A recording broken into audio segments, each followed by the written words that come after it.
नमस्कार विद्यार्थी मित्रांनो, अगदी कमीत कमी शब्दामध्ये आपण तलाठी भरती आणि तलाठी भरतीला जे भाषा विषय असणार आहेत म्हणजे इंग्रजी आणि मराठी, तर या भाषा विषयाच्या संदर्भात आपण या व्हिडिओमध्ये अगदी त्यांचं स्वरूप कसं असू शकतं. म्हणजे बरेचसे विद्यार्थी असे आहेत की ज्यांना नव्याने ते तलाठी भरती करतायत, त्यांना तलाठी भरतीबद्दल जास्त माहिती नाही आहे, किंवा काही असे पण विद्यार्थी आहेत ज्यांना यावेळची तलाठी भरती करायची परंतु नेमका अंदाजा लागत नाही की नेमका भाषा विषय कसा असू शकतो, कसं त्याचं वेटेज येऊ शकतं. आतापर्यंत तुम्हाला माहिती आहे ऑफिशियली कोणत्याही प्रकारचं आणखी जाहिरात आलेली नाही, त्याचं नोटिफिकेशन आलेलं नाही, तरी देखील असं नाही की आपण जाहिरात येईपर्यंत वाट पाहत बसणार, त्याच्यानंतर त्याचं स्वरूप ठरल्याच्यानंतर मग आपली दिशा ठरणार, तसं काही नाही आहे.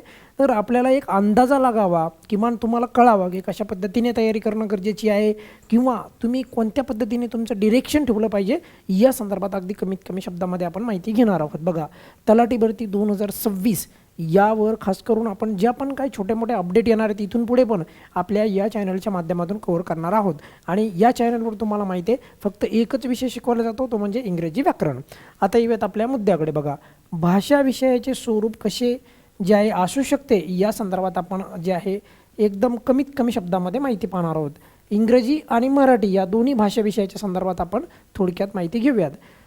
तसं पाहायला गेलं तर दोन भाषा विषय असतात. बघा, गेल्या वेळेचं जर आपण म्हणजे उदाहरणासाठी एक विथ लॉजिक बोलतो आहे मी, 2023ला TCSची परीक्षा झाली होती, त्यापूर्वी मग फार वर्षापूर्वी जी आहे तलाठी भरती झाली होती.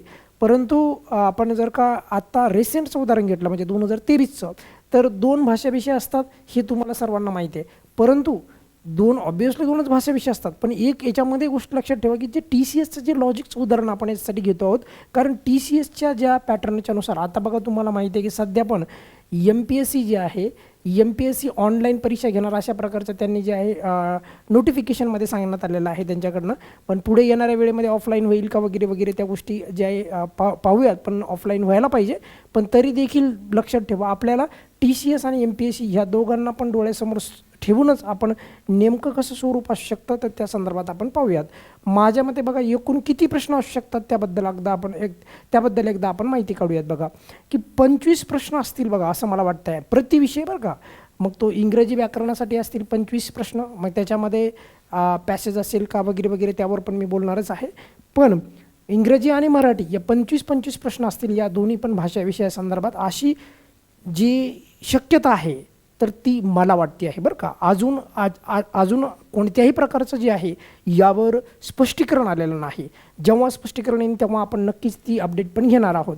आता हे जे आहे वरचं जे काही शक्यता मी जे सांगायला आहे, प्रोबॅबिलिटी आहे ही लॉजिक बेस. म्हणजे तलाठी भरती 2023मध्ये जेव्हा झाली होती TCSच्या द्वारे, तेव्हा इंग्रजीमध्ये 25 प्रश्न विचारले होते त्यांनी. आणि आणखी जर डिटेलमध्ये जर आपण पाहिलं की नेमकं संभावित कसं एक्सपेक्टेड पेपर कसं असू शकतं आपलं, त्याची मार्कची विभागणी कशी असू शकते, तर माझ्या मते जवळपास जेमतेम मागच्या प्रमाणेच असेल. मी आत्ताच सांगायलो आहे, थोडंफार इकडे तिकडे होऊ शकतो, पण मात्र त्या पद्धतीने आपण दिशा आपल्या अभ्यासाची ठेवली पाहिजे. मी परत बोलतो आहे, हे जे मी बोलतो आहे मी 2026च्या तलाठी या भरतीसाठी जे विद्यार्थी तयारी करीत आहेत त्यांच्यासाठी मी बोलायलो आहे, बाकी विद्यार्थ्यांसाठी नाही बोलायलो आहे. तर 2023मध्ये TCSनं जे काही त्यांची जी रचना होते तर त्या आधारावरच माझ्या मते MPSC कोणीही घेतली परीक्षा तर तशा पद्धतीने जुळती मिळती राहील. थोडेफार प्रश्न मागे पुढे होईल, पण मात्र तशीच राहण्याची शक्यता अधिक आहे. गेल्या वेळेस काय होतं की एकूण 4 विषय घेतले जायचे. बघा, 4 विषय एका पेपरमध्ये, आणि त्या पेपरमध्ये कोणते 4 विषय असायचे? का असायचा? भाषा विषय मराठी, भाषा विषय इंग्रजी, आणि या दोन्ही विषयाचा जर आपण विचार केला तर 25 प्रश्न होते. बरं का, ही महत्त्वाची गोष्ट आहे. बघा, आणि प्रति प्रश्न की 2 गुणासाठी होता, म्हणजे 25 प्रश्न असतील तर मग 50 गुण ऑब्वियसली. मग त्यामुळे मला तुम्हाला हे सांगायचं आहे की इंग्रजी आणि मराठी व्याकरण याला दुर्लक्षित करून तुम्ही तलाठी भरती होणार नाही पास. त्यामुळे या विषयाची तुम्ही चांगली तयारी करणं अत्यंत गरजेची आहे. असं नाही की तुम्ही जेव्हा परीक्षा येईल तेव्हापर्यंत वाट पाहत बसणार, जाहिरात येईल तेव्हापर्यंत तुम्ही वाट पाहत बसणार, जाहिरात आल्याच्यानंतर 2-3 महिन्यामध्ये परीक्षा होऊन जाईल. होईल का अभ्यास? त्याच्यामध्ये नाही होणार विद्यार्थी मित्रांनो. त्यामुळे चांगला अभ्यास करायचा असेल तर तुम्हाला चांगल्या पद्धतीने तयारी करणं लागेल. आणि आपण तुम्हाला माहिती आहे की फक्त इंग्रजी व्याकरण हा विषय शिकवतो, त्यामुळे त्याची जर बॅच लावायची असेल तुम्हाला तर तलाठी सिलेक्शन बॅच आपली ॲप्लिकेशनवर चालू आहे, त्याची लिंक पण मी तुम्हाला डिस्क्रिप्शनमध्ये देत आहे. आणि सर्वात महत्त्वाचं म्हणजे आपल्या बॅचच्या संदर्भात जे आहे तुम्ही डेमो लेक्चर पण पाहू शकता आणि त्यानंतर बॅच जॉईन करू शकता. बघा, त्यानंतर त्याच पद्धतीने तिसरा विषय पण गेल्या वेळेस होता अंकगणित आणि ही क्वांटी आणि ॲप्टिट्यूड असतोच. त्यानंतर सामान्य विज्ञान म्हणजे GK जनरल नॉलेज, तर यांना पण 25-25 प्रश्न होते बरं का. तर त्यामुळे माझ्या मते कोर सब्जेक्ट जर पाहिले आपण तर लँग्वेज असतो आणि त्यानंतर रिजनिंग आणि तुमची क्वांट म्हणजेच गणित आणि बुद्धिमत्ता ही अत्यंत महत्त्वाचे 2 घटक आहेत. म्हणजे एक घटक आहे भाषा विषयाचा आणि दुसरा घटक आहे तो म्हणजे रिजनिंग आणि क्वांटचा. तर हे 2 घटक तुम्ही अत्यंत स्ट्रॉंग केले पाहिजे. याच्यासाठी तुम्ही जाहिरात कधी येणार, जाहिरात जी आहे कधी येणार याची वाट पाहत बसायला नाही पाहिजे, माझं असं मत आहे. तुम्ही या विषयाची चांगली तयारी करून ठेवा, वरवरचं अभ्यास करू नका. मग ह्या 4 विषयाला जे आहे तर गेल्या वेळेस जर आपण पाहिलं तर त्यांनी 100 प्रश्न विचारले होते, 200 गुण होते एकूण, बरोबर. मी परत सांगतो आहे सर्व विद्यार्थी मित्रांना जे सूचना सांगतो आहे मी की हे जे सांगतो आहे हे अंदाजित मी स्वरूप सांगायलो आहे. अजून परफेक्ट म्हणजे कशा पद्धतीने आपलं तलाठी भरतीचं जे काही भाषा विषयाचं स्वरूप राहणार आहे, पेपरचं स्वरूप राहणार आहे, हे आणखी क्लिअर होणं बाकी आहे. आणि त्याहीपेक्षा महत्त्वाची गोष्ट मला अशी वाटते की एकच पेपर होईल बघा, बरोबर. एकच पेपर होईल आणि त्याच पेपरचं अशा पद्धतीने स्वरूप राहील. आता पुढे काय त्याच्यामध्ये नवीन अपडेट येते ते तर मी तुम्हाला वेळोवेळी देणारच आहे.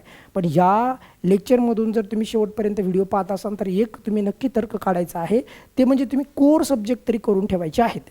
त्यामध्ये भाषा विषय आणि तुम्हाला सांगितलं क्वांट आणि रिजनिंग, ह्या गोष्टीला तुम्ही कधी दुर्लक्ष करायचं नाही. आणि त्याच्यामध्ये पण तुम्हाला सांगतो आहे क्वांट आणि रिजनिंग आणि इंग्रजी व्याकरण हे 2 गोष्टी अशा आहेत. मराठी व्याकरणामध्ये बऱ्यापैकी विद्यार्थी स्कोर करतात, पण या 2 ठिकाणी ते खूप लॅकिंग करतात स्कोरला. तर त्यामुळे ते विषय चांगले करा बघा तुम्ही.